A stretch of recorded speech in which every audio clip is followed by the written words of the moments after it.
Magandang araw, Bagong Pilipinas. Sa kasalukuyang sitwasyon dito sa People Power Monument, patuloy pa rin ang mga rallyista na nagtitipon-tipon sa tapat ng PPM.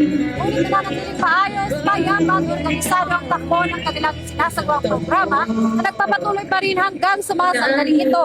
Ang ganitong matiwasay na sitwasyon ay bunsod na rin ng full force na deployment at maagang pagpaplano ng Philippine National Police na hindi naglulubay sa kanilang mahigpit na pagbabantay upang matiyak ang seguridad at kaligtasan ng lahat na dumalo.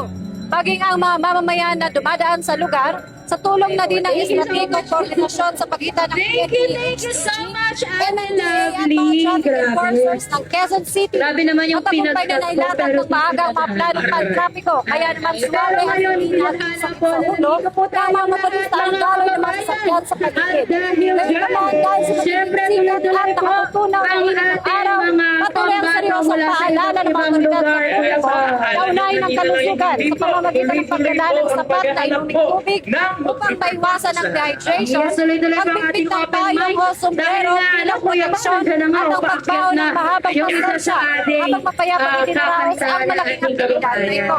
At yan po muna ang pinaka-latest update mula dito sa People Power Monument. Ako po si Patrolwoman Sari Bernales. Nagbabalita para sa Police. Talaga ng pataas na kataguyod ng balita. Malayo, magingay pa.